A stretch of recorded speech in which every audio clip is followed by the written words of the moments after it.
Okay sir, हमारे कुछ viewers का क्वेश्चन है और एक क्वेश्चन मैं यहाँ पे आपको दिखा रहा हूँ और उसके नीचे डिस्कशन भी काफ़ी सारा चल रहा है। तो दो तरीके के यहाँ पे इन्वेस्टर हो जाते हैं। एक जो पक्ष है वो कहता है कि ठीक है, अभी स्मॉल कैप के अंदर में रैली आई है, बढ़िया रिटर्न एक साल में मिल गया तो अभी एग्जिट कर लेते हैं और फिर जब एक साल, 2 साल, 3 साल बाद जब स्मॉल कैप के अंदर में गिरावट होगी, क्रैश आएगा, तो हम पैसे को इन्वेस्ट करेंगे, अभी उसको लार्ज कैप में इन्वेस्ट कर देते हैं। और एक पक्ष है कहता है नहीं, हम जैसा है इन्वेस्टेड रहेंगे, हमारा गोल जब तक कंप्लीट नहीं होता तब तक हम इन्वेस्टेड रहेंगे।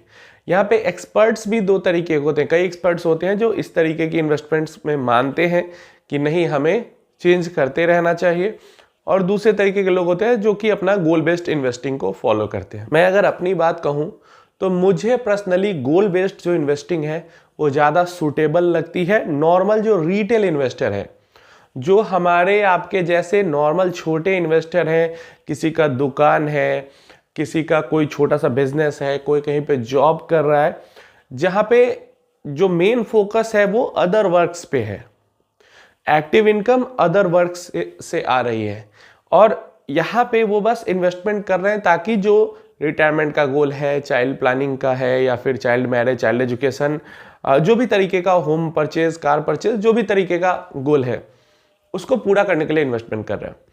तो वैसे के लिए गोल बेस्ड इन्वेस्टिंग सबसे सूटेबल हो जाती है, और 99% जो इन्वेस्टर होते हैं म्यूचुअल फंड्स के अंदर में वो इसी के लिए इन्वेस्टमेंट करते हैं।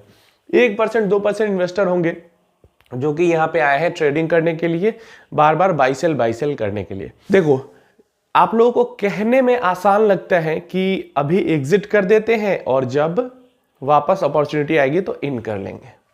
ये कहने का मतलब क्या है? आप मार्केट को टाइम कर रहे हो, करने की कोशिश में नहीं, आप मार्केट को टाइम ही करने जा रहे हो कि अभी आप मार्केट में रह लिए, स्मॉल कैप में रह लिए, आप पैसा निकाल लिए प्रॉफिट में आके, और आपको पता है कि 1-2 साल में क्रैश आ ही जाएगा। अगर 5 साल तक अगले क्रैश नहीं आता है किसी भी रीजन से, तो 5 साल का जो रिटर्न होगा वो तो आप मिस कर जाओगे।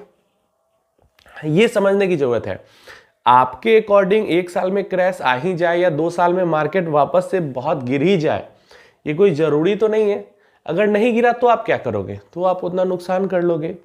और जो बड़े बड़े बिगेस्ट इन्वेस्टर हैं, मान लो 2 बड़े इन्वेस्टर का अगर मैं नाम लूं यहाँ पे, चाहे राकेश झुनझुनवाला का नाम लूं या फिर वॉरेन बफे का नाम लूं, कोई नहीं कहता मार्केट को टाइम करने के लिए। अगर आप उनके आर्टिकल, इंटरव्यूज वाले वीडियोस वगैरह देखोगे, कोई भी, या फिर दूसरे ही किसी इन्वेस्टर को ले लो, कोई भी नहीं कहता कि आप मार्केट को टाइम करो। कोई भी इन्वेस्टर, जो भी बड़ा इन्वेस्टर जिसने बहुत पैसा बनाया है, आपको 2 चीजें, मार्केट को टाइम करने से दूर रहने को कहेगा और दूसरा ट्रेडिंग करने से मना करने को कहेगा।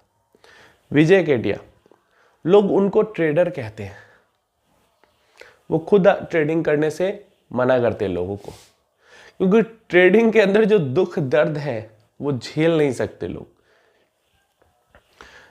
बड़े इन्वेस्टर क्या करते हैं, फिर वो पैसा कैसे बनाते हैं? बड़े इन्वेस्टर बिजनेस को समझ के उसके अंदर पैसा लगाते हैं।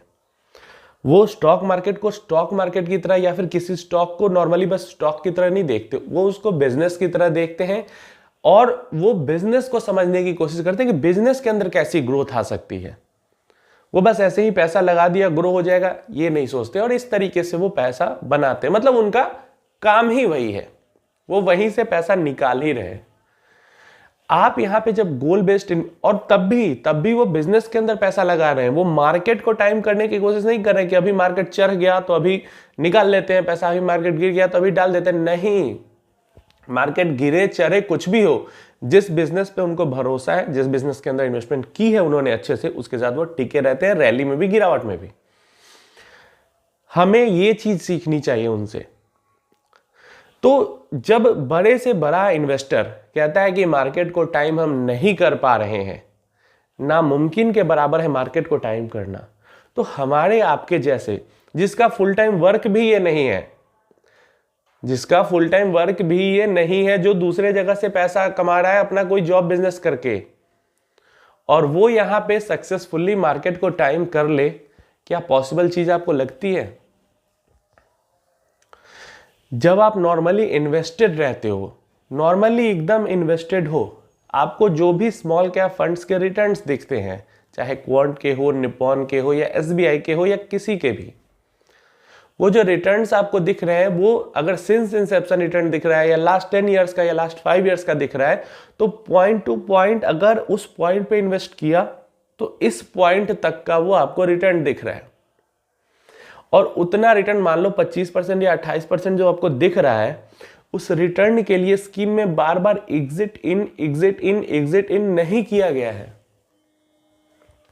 उस रिटर्न के लिए बस इन किया गया है और होल्ड करके रखा गया है, तो उतना रिटर्न बना है। एक्सिस ने कुछ समय पहले मैंने वीडियो भी बनाया था इसके ऊपर, अपनी स्टडी में ये बताया था, एक्सिस एएमसी ने स्टडी की थी कि म्यूचुअल फंड स्कीम जितना रिटर्न प्रोवाइड करती है, जितना रिटर्न दे पाती है, जो म्यूचुअल फंड इन्वेस्टर है ज्यादातर वो उतना रिटर्न नहीं बना पाते। और उसका रीजन उस स्टडी के अंदर में ये बताया गया था कि जो इन्वेस्टर है ज्यादातर वो ये जो आपका है ना प्रॉफिट अभी बुक कर लेते हैं, बाद में फिर से इन्वेस्ट कर लेंगे, यही रीजन उन्होंने दिया था। बार बार एग्जिट इन बार बार स्कीम चेंज करने के कारण जो नॉर्मल स्कीम अगर 20% रिटर्न दे रही है तो इन्वेस्टर 15% बना पा रहा है रिटर्न। स्कीम अगर 15% दे तो इन्वेस्टर 12% रिटर्न बना पा रहा है। ये बार बार एग्जिट इन, एसआईपी की वैल्यू बढ़ा घटा, एसआईपी स्किप करना, स्कीम चेंज करना, ये सब रीजन वहां पे दिए गए थे। तो आप तो यहाँ पे एक तरीके से ओवर स्मार्ट बनने की कोशिश करते हो, आप मार्केट को बीट करने की कोशिश करते हो कि मैं तो मार्केट को चकमा।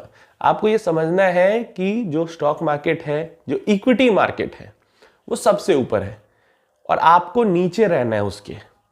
लेकिन ये जब आप profit booking, scheme change, SIP कम ज्यादा ये सब जब आप करने लगते हो ओवर स्मार्ट बनने के चक्कर में, तो इसमें क्या करते हो, आप मार्केट से ऊपर बनने की कोशिश करने लगते हो। आप मार्केट को समझते हो कि मार्केट आपके अकॉर्डिंग चलेगा, लेकिन आपको हमेशा ध्यान रखना है कि आपको इक्विटी मार्केट के अकॉर्डिंग चलना है। तो यही मेरी राय में सही चीज है, जो मैं कभी भी बहुत ज्यादा प्रॉफिट बुकिंग के चक्कर म्यूचुअल फंड्स में नहीं पड़ता हूं। मुझे जब जरूरत होती है तो जरूर मैं पैसा निकाल लेता हूं, जब जरूरत होती है तो भी, और उसके लिए जो जरूरत वाला जो मैं पैसा निकालता हूं उसमें मैं लमसम इन्वेस्टमेंट करता हूं। और जो एसआईपी चल रही है उसको बिल्कुल मैं टच भी नहीं करता। जो एसआईपी चल रही है वो चल रही है और वो चलेगी जब तक चलेगी, क्योंकि वो नॉर्मल वेल्थ क्रिएशन का ही गोल है। तो जितना ज्यादा से ज्यादा पैसा वहां पे जमा हो जाए, जितना ज्यादा से ज्यादा जमा हो जाए, मुझे वहां से प्रॉफिट बुकिंग करके निकाल के कुछ करना नहीं है अभी। और जब आप बार बार प्रॉफिट बुकिंग करते हो तो एक नुकसान उसके अंदर ये होता है कि आपको टैक्सेस भी बार बार भरने पड़ते हैं। और अगर वो प्रॉफिट बुकिंग आप नहीं करते, वो पैसा इन्वेस्टेड ही रहता, तो उस पैसे पे भी आपको ग्रोथ मिलती। जो पैसा आप सरकार को आज दे दोगे, अगर वो 10 साल तक इन्वेस्टेड रहे, तो नॉर्मली भी आपका अगर रिटर्न नंबर के टर्म्स में कम भी दिखे, लेकिन वैल्यू के टर्म्स में आपका कॉर्पस बड़ा हो जाएगा। क्योंकि जो पैसा इस साल, इसके अगले साल आप सरकार को दे रहे हो, वो पैसा भी जमा है आपके कॉर्पस में और उस पर भी रिटर्न जनरेट हो रहा है। मेरा टेक यही है इस पे। हमेशा से आप पीछे के भी वीडियोस उठा के देखोगे तो म्यूचुअल फंड्स के अंदर में आए हो, गोल बेस्ड इन्वेस्टिंग करें। जब तक टारगेट कंप्लीट नहीं होता तब तक होल्ड करके रखना है। प्रॉफिट बुकिंग के चक्कर में, ट्रेडिंग के चक्कर में नहीं पड़ना है। इससे बहुत सारे नुकसान है। मार्केट को टाइम करना नामुमकिन के बराबर है, नामुमकिन के बराबर है, वो भी एक्सपर्ट्स के लिए। तो हम जैसे छोटे लोग तो बिल्कुल टाइम नहीं कर पाते। प्लस टैक्सेस के हिसाब से भी सही नहीं है बार बार प्रॉफिट बुकिंग करना। प्लस अगर आप पैसा निकाल लोगे तो ज्यादातर लोग के अंदर ये थोड़ी सी चुलमची होती है, पैसा आता है तो पैसा खर्च होता जरूर है, जितना पैसा निकलता है उतना पैसा वापस इन्वेस्ट नहीं हो पाता, और इससे आपका डिसिप्लिन भी खराब होता है। तो ये कई सारे निगेटिव पॉइंट्स हैं जिसके कारण आपको अपने गोल के बीच में पैसा नहीं निकालना चाहिए म्यूचुअल फंड से, अगर आपने गोल के लिए इन्वेस्टमेंट किया है तो। उम्मीद है इन्फॉर्मेशन हेल्पफुल होगी। कोई क्वेश्चन क्वेरी है तो नीचे कमेंट में पूछ सकते हो।